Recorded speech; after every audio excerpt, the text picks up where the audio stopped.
ప్రభుత్వ పాఠశాలలు వసతి గృహాల్లో వరుసగా ఫుడ్ పాయిజన్ ఘటనలు రాష్ట్రంలో పొలిటికల్ గా హీట్ ను రాజుస్తున్నాయి.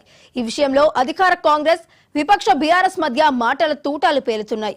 మరి ఇదే అంశానికి సంబంధించి మరింత సమాచారాన్ని మా Telangana special correspondent Srinivas live ద్వారా అందించడానికి సిద్ధంగా ఉన్నారు. శ్రీనివాస్, చెప్పండి.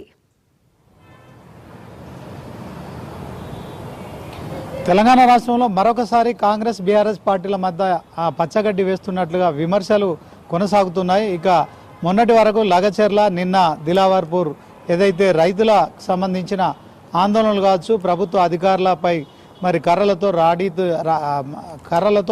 దాడి చేయడం కావచ్చు, రాళ్లతో దాడి చేయడం కావచ్చు, మొత్తానికైతే మరి రైతులైతే ప్రభుత్వానికి భూములు ఇచ్చేది లేదంటూ తెగేసి చెప్తున్నారు. కొంత దీని వెనుక బీఆర్ఎస్ హస్తం ఉన్నట్టు మరి కాంగ్రెస్ ఆరోపిస్తుంది.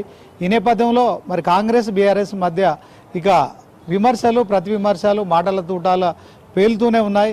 ఇక ప్రతి అంశంలో కూడా బీఆర్ఎస్ ప్రభుత్వాన్ని గట్టిగా ప్రతిఘటిస్తోంది. ఇదే అంశంలో ప్రభుత్వం కూడా మరి దీనికి అంతటి కారణం బీఆర్ఎస్ అని చెప్పడం ప్రయత్నిస్తుంది. మొత్తానికి మంత్రులు కూడా మరి ఈ యొక్క బీఆర్ఎస్ పాత్రపై అనుమానాలు వ్యక్తం చేయడం అయితే మరొకసారి సంచలనంగా మారిందని చెప్పుకోవచ్చు. తాజాగా మరి దిలావర్పూర్ అంశంలో మరి రైతులను లగచెర్ల కావచ్చు, దిలావర్పూర్లో కావచ్చు బీఆర్ఎస్ వెనుకుండి రైతులను రెచ్చగొడుతున్నారు.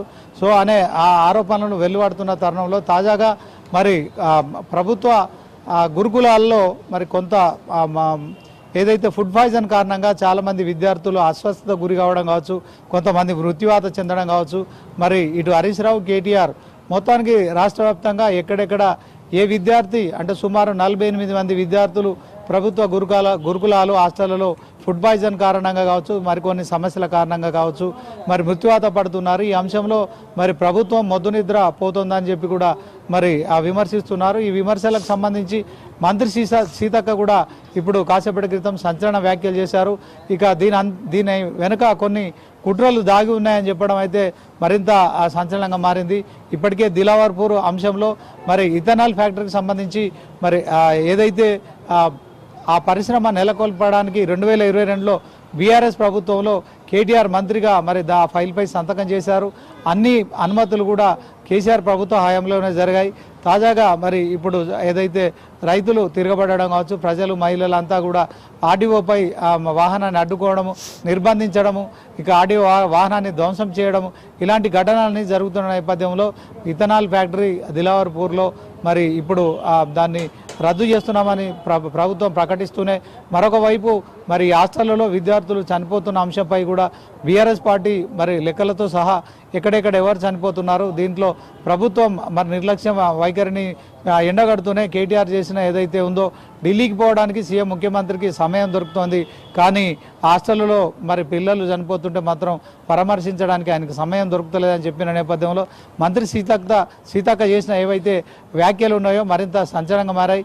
వీటన్నిటి వెనుక కూడా మరి కొన్ని కుట్రలు దాగి ఉన్నాయి. వాటన్నిటిని కూడా ఆధారాలతో సహా బయట పెడతాము. ఇక లగచెర్ల అంశంలో కూడా బీఆర్ఎస్ పార్టీ సంబంధించిన మాజీ ఎమ్మెల్యే, కొడంగల్ మాజీ ఎమ్మెల్యే పట్నం నరేందర్ రెడ్డి ఉన్నారు. అతను సురేష్ అనే వ్యక్తిని ఉద్దేశపూర్వకంగా అక్కడ ఉన్న రైతులను, గ్రామస్తులను రెచ్చగొట్టి కలెక్టర్పై దాడి చేయించారని మరి ఆరోపణలు చేసిన సంగతి మనకు తెలిసిందే. ఇక నిన్న దిలావర్పూర్కు సంబంధించింది మరి ఇక గత బీఆర్ఎస్ ప్రభుత్వ హయాంలోనే ఏదైతే ఇథనాల్ ఫ్యాక్టరీ ఉందో దానికి కూడా బీఆర్ఎస్ ప్రభుత్వ హయాంలోనే అనుమతులు ఇచ్చారు.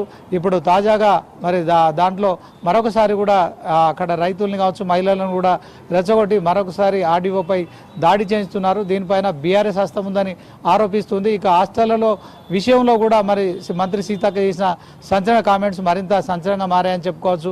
ఈ హాస్టల్లో జరుగుతున్న ఘటనల వెనుక కూడా కొందరు కుట్రలు దాగి ఉన్నాయనే అంశం మరి మాట్లాడడంతో ఈ అంశము మరొకసారి బీఆర్ఎస్ నేతలు ఎలా స్పందిస్తారని మాత్రం వేచి చూడాల్సి ఉంటుంది. Vaishnavi. Right, thank you Srinivas.